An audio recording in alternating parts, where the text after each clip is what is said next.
Voilà, bonjour à tous. Alors, est-ce que je peux demander aux enfants de s'approcher, éventuellement de se mettre devant, puisque c'est un temps, oui, aussi réservé pour les enfants. Donc, est-ce que vous pouvez vous approcher, les enfants, et puis vous mettre devant? Tu peux rester là, Samuel, une seconde. Sinon, les autres, s'ils veulent bien s'avancer.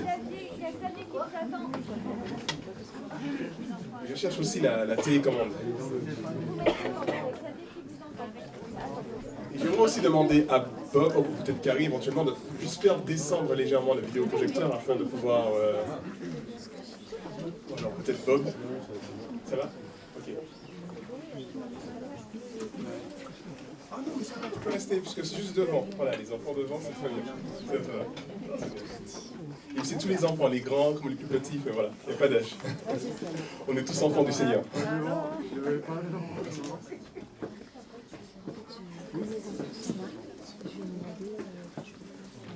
Voilà, donc j'attends la projection. Et puis...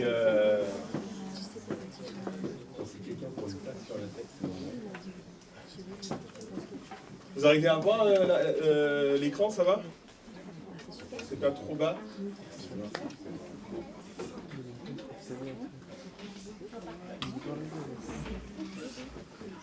Voilà, le plus beau des cadeaux. Alors j'ai une question à vous poser, les enfants.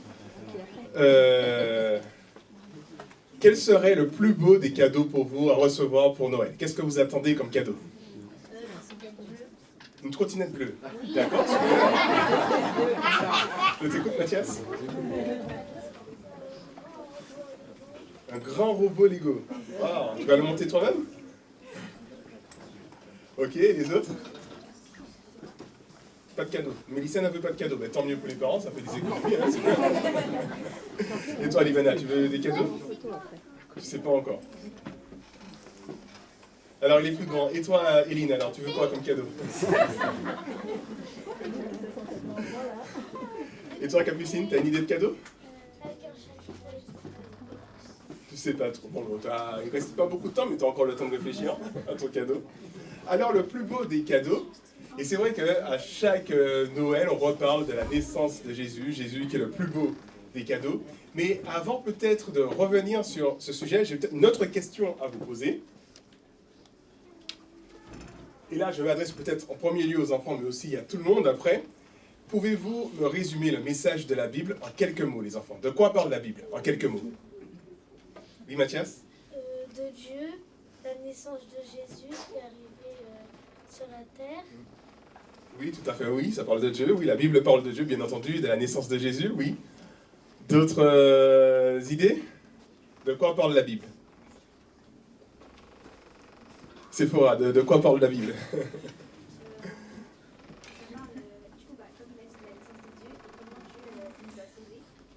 La naissance de Dieu et comment Dieu nous a sauvés. Et les plus grands alors? Si vous deviez résumer la Bible en quelques mots, que diriez-vous? Ah, l'amour, nous dit Lucie. Alors, et les autres alors? Les plus, là, c'est pour tout le monde. Hein? Alors, Véronique veut nous dire quelque chose? Car Dieu a tant aimé le monde qu'il a donné son Fils unique, afin voilà. que quiconque croit en lui ne périsse pas, mais qu'il ait la vie éternelle. Donc tu trouves que Jean 3,16 résume bien le message chrétien, le message de la Bible. Effectivement, c'est vrai. Dieu qui a tant aimé le monde, ok. Allez, deux autres personnes. Alors, j'ai entendu quelqu'un, je ne sais pas. Oui, enfin non? Personne? L'espérance, un message d'espérance.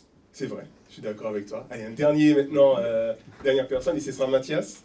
Que ce qui s'est passé à très très très longtemps. Ce qui s'est passé il y a très très très longtemps, oui, effectivement, il y a très très très longtemps, oui, effectivement. Alors, moi, si je devais résumer, je suis totalement d'accord avec vous. Hein. Un message d'amour, d'espérance, un Dieu qui a tant aimé le monde, la naissance d'un enfant. Mais moi, je voudrais résumer le message de cette manière, c'est un Dieu qui veut entrer en relation avec nous. Et c'est ce qu'on voit du début à la fin, un Dieu qui ne cesse de rentrer en relation avec nous. Mais, cela dit, tout au long de la Bible, on constate qu'il y a un problème qui nous sépare de Dieu. Et c'est quoi ce problème, les enfants, qui nous sépare de Dieu? Oui, Capucine? Le diable, oui, mais aussi? Pardon?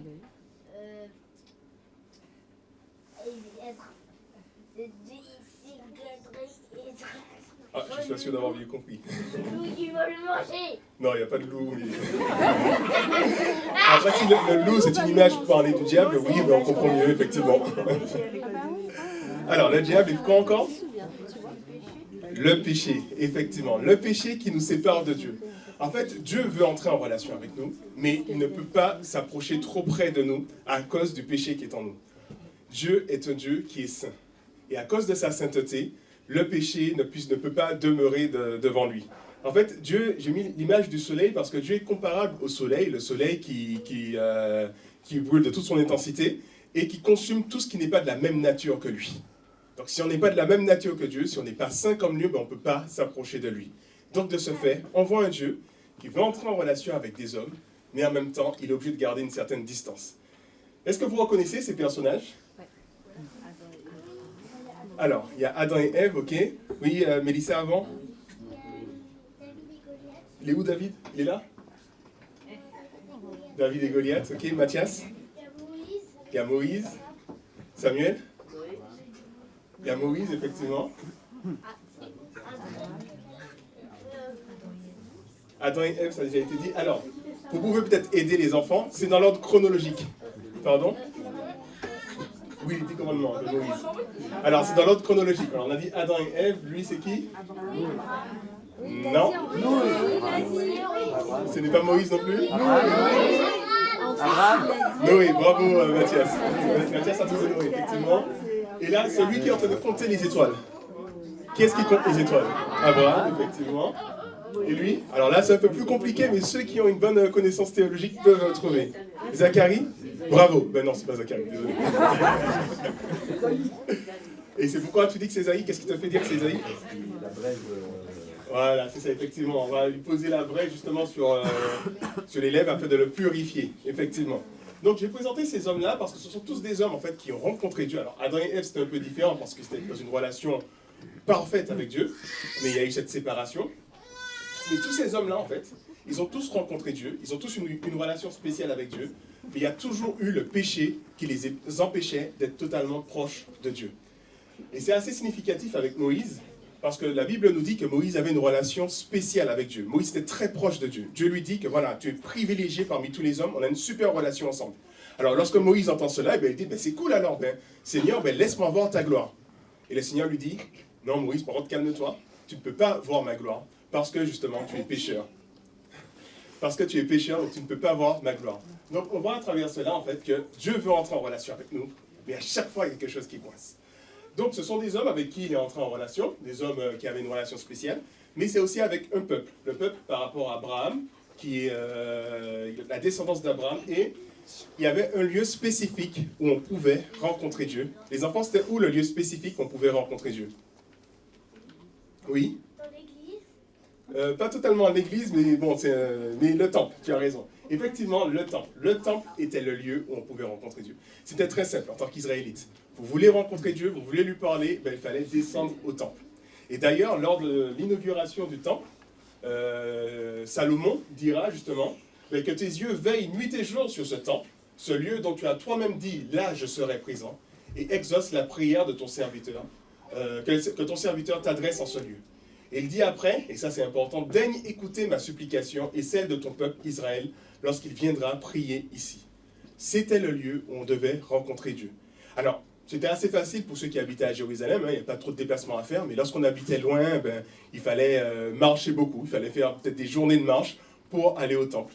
Et donc du coup, dans le pays d'Israël, régulièrement, différentes périodes de l'année, tous les Israélites se rassemblaient au temple parce qu'il y avait des fêtes, il y avait des occasions comme cela, et c'était le lieu où on pouvait rencontrer Dieu. Un lieu lorsqu'on avait des demandes, des prières à adresser à Dieu, ou voilà, on voulait le rencontrer, c'était dans ce lieu-là qu'il fallait aller. Mais, cela dit, Dieu voulait être présent dans ce pays, mais il y avait des conditions. La condition, c'est de respecter sa sainteté. Parce que j'avais dit aussi que Dieu est saint et il ne tolère pas le péché. Et donc, de ce fait, il appelait les Israélites à obéir à sa loi. Mais si vous lisez la Bible, vous verrez que force est de constater que les Israélites ont toujours et même perpétuellement continuer à pécher et désobéir à la loi de Dieu. Et dans cette image, je vois deux personnes qui se serrent la main, mais en même temps, ils ont un couteau caché derrière. Donc, on montre par là qu'il y a un côté, en fait, où il y a un faux semblant. On peut croire qu'on écoute l'Éternel, mais en même temps, au fond du cœur, on voit qu'il y a de la trahison, on voit qu'il y a le péché. Donc, il y avait le péché qui était là, et à cause du péché, justement, Dieu, justement, ça les séparait de Dieu à cause de ce péché. Et donc, qu'est-ce qu'a fait le Seigneur? Il a envoyé des prophètes qui étaient là, qui avertissaient, leur disant, mais arrêtez de pécher, revenez à Dieu, revenez à lui, parce que sinon, il risque de se fâcher, il risque de vous punir. Et la punition que les prophètes annonçaient, c'était que Dieu allait se retirer. Dieu allait totalement partir de la ville, du pays, et il n'y aurait plus de contact avec lui. Alors les Israélites se disent que non, c'est pas totalement vrai, et puis pour toutes sortes de raisons, ils ont continué à pécher. Et ne voilà-t-il pas? Qu'est-ce qui se passe là, les enfants? Le temple, il brûle. Le temple, il brûle. Le temple. La chose incroyable, le temple, il brûle. Les Israélites, ça faisait des années que le temple était là, ça faisait des siècles que le temple était là, qu'il y avait la présence de l'Éternel, et du jour au lendemain, le temple, il brûle. Quelle catastrophe, en fait! Où allons-nous aller, finalement, pour prier l'Éternel, pour le chercher, parce que le temple est en train de brûler, parce que Dieu a envoyé un pays détruire le temple. Mais pire encore, ça ne s'arrête pas là. Non seulement le temple a été détruit, mais les Israélites aussi ont été déportés loin du pays où Dieu s'est manifesté. Donc là, on se retrouve avec des gens qui quittent leur nation, qui vont très très très très très loin, dans d'autres pays. Ils vont dans un endroit où ils ne parlent pas la langue, c'est une autre culture, c'est totalement différent.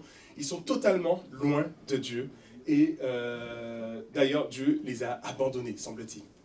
Alors les enfants, imaginez, alors ça ne va pas vous arriver, hein, mais imaginez pour comprendre un peu l'idée, ce qu'ils ont pu ressentir, les Israélites. C'est comme si c'est un enfant qui est là avec ses parents, mais il est très turbulent. Il fait beaucoup de bêtises, il n'obéit pas. À plusieurs reprises, on lui dit d'arrêter d'être turbulent, d'obéir à ses parents, sinon le malheur va lui tomber dessus. Et finalement, il continue, jusqu'à ce qu'un jour, en fait, on le prenne de chez ses parents et on le fasse habiter très très très loin de chez ses parents. Donc finalement, il perd le contact avec ses parents qui lui apportaient la sécurité, ses parents qui lui apportaient l'amour, ses parents qui lui apportaient le réconfort. Il est très éloigné de ses parents.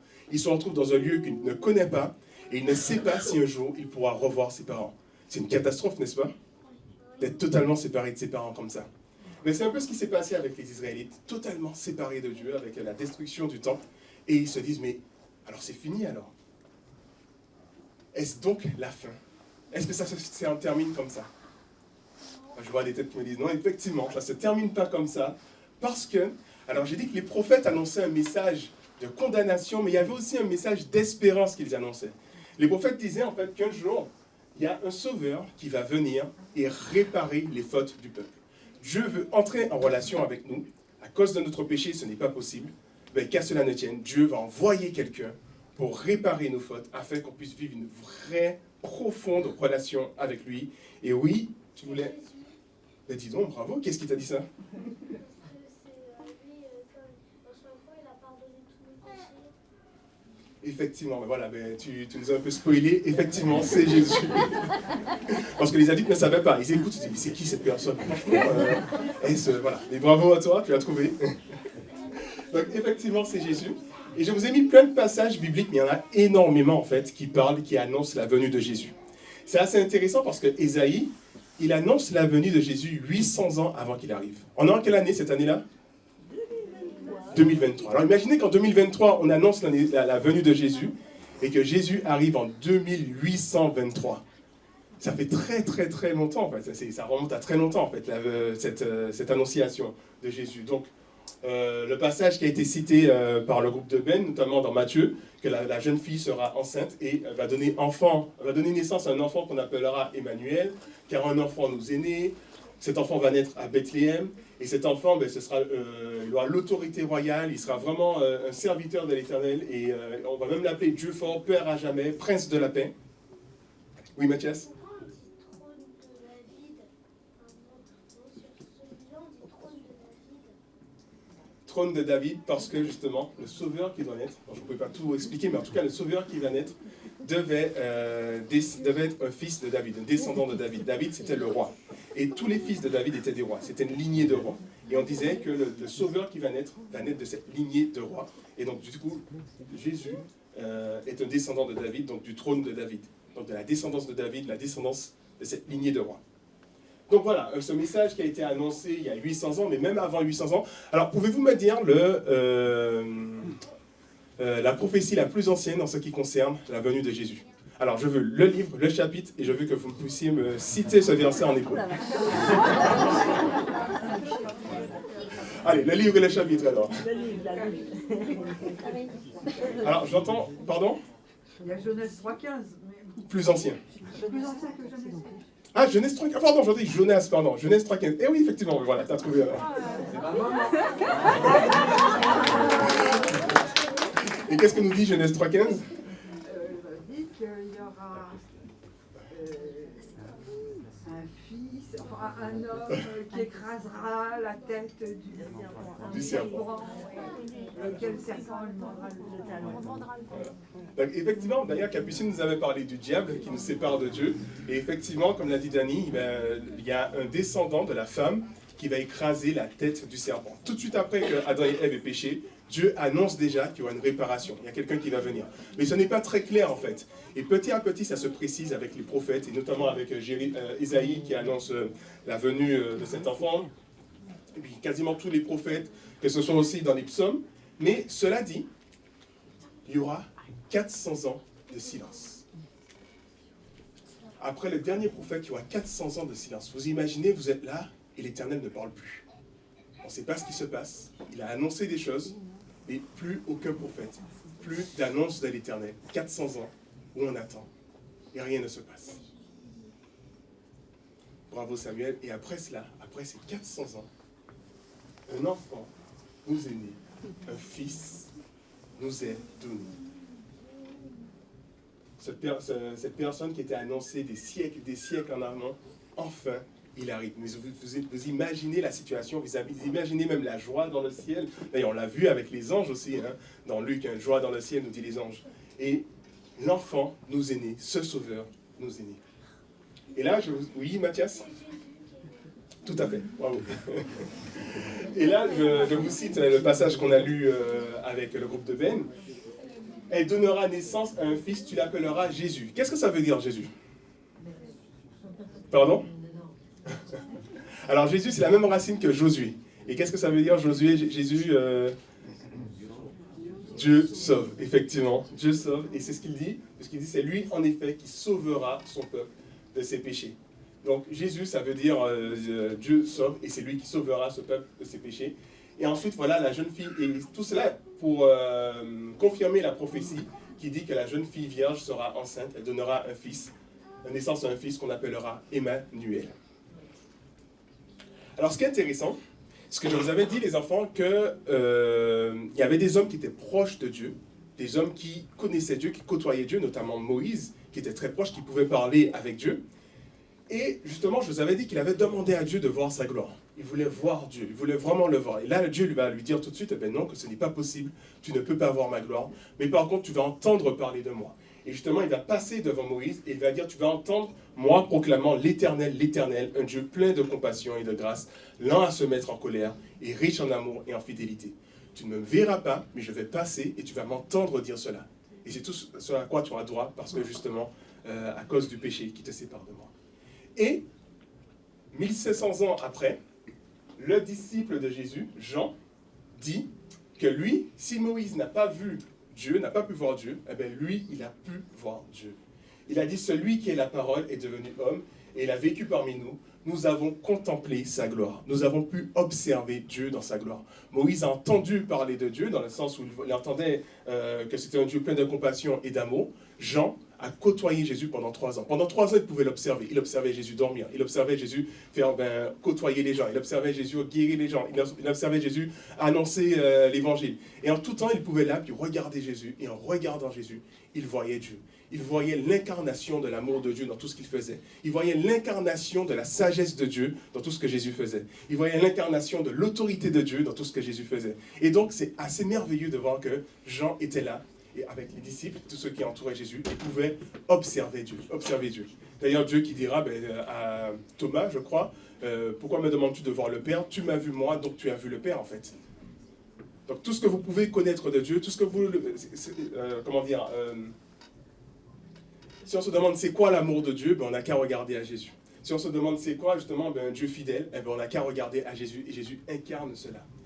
Et finalement, toute la vie de Jésus, lorsque vous lisez les évangiles, vous voyez un Jésus qui annonce l'évangile, Jésus qui est toujours prêt à aider les personnes, qui accueille tout le monde. Il accueille que ce soit les personnes importantes comme les personnes les plus modestes, les plus simples, comme les enfants par exemple. Il accueille aussi les enfants.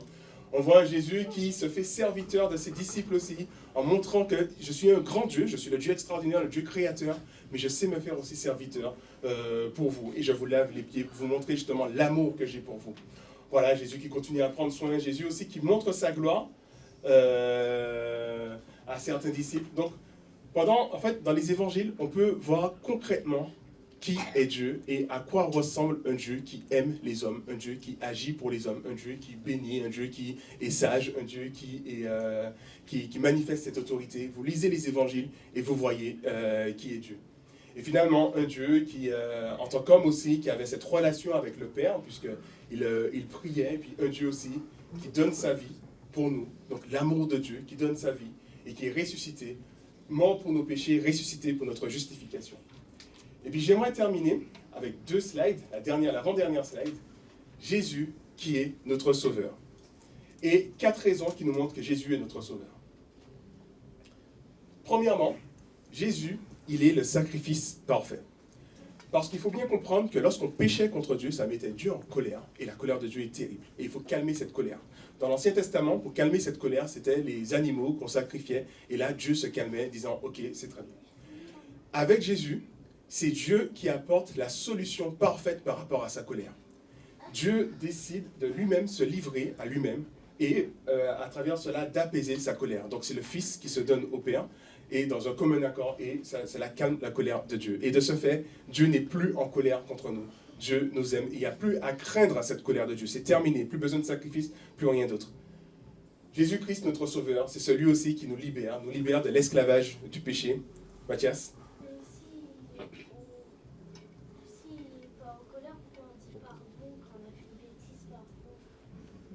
Ben justement, il n'est pas en colère, justement, on lui demande pardon lorsqu'on a fait une bêtise, parce que justement, il est prêt à nous pardonner par rapport à Jésus. Donc il n'est plus en colère comme avant contre nous, parce qu'à chaque fois, on peut lui demander pardon. Parce que le sacrifice de Jésus est efficace, pour à chaque fois, on peut lui demander pardon. Mais il n'est plus en colère comme avant, où on était ennemi de lui. Là, on lui demande pardon en tant qu'enfant. En tant qu'enfant de Dieu, ben, pardon, Père, d'avoir péché contre toi. Mais c'est plus comme en tant qu'ennemi. Alors Dieu qui nous libère aussi de notre péché, l'esclavage du péché, lié au péché, ce qui faisait qu'on ne pouvait pas obéir à Dieu, comme on avait vu dans l'Ancien Testament. Les prophètes avaient beau annoncer, avertir les Israélites, ils n'arrêtaient pas de pécher. Avec le sacrifice de Jésus, il nous libère du péché. Jésus-Christ aussi, qui nous apporte sa justice, qui est notre avocat. Et en tant qu'avocat, en tant que notre sauveur, il défend notre cause et nous sommes déclarés justes devant Dieu. Et enfin, Jésus-Christ qui nous réconcilie avec Dieu le Père, cette réconciliation. Et puis j'aimerais terminer en rappelant que Jésus est le plus beau des cadeaux. Il est le plus beau des cadeaux parce qu'il s'offre à nous, il se propose. Il a tout accompli pour nous et maintenant il nous invite à croire en lui. Il nous offre cette possibilité de bénéficier justement de ce qu'il a accompli pour nous. Lorsque nous acceptons ce cadeau, l'Esprit de Dieu vient habiter en nous. Le Saint-Esprit descend sur nous, vient habiter en nous, et il est constamment avec nous. D'ailleurs, Jésus, dans Matthieu commence en disant que l'enfant qui est né s'appelle Emmanuel, Dieu est avec vous.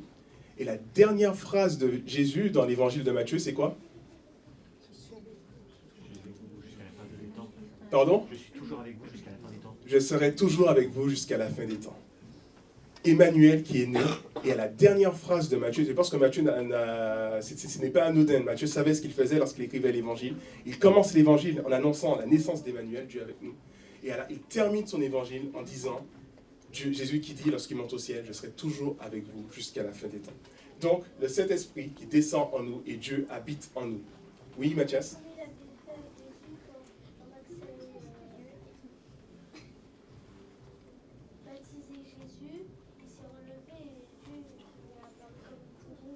Voilà, c'est ça. C'est quand Jésus se fait baptiser, effectivement, le Saint-Esprit descend sur Jésus. Et de la même manière, il nous donne aussi son Saint-Esprit lorsqu'on accepte son cadeau.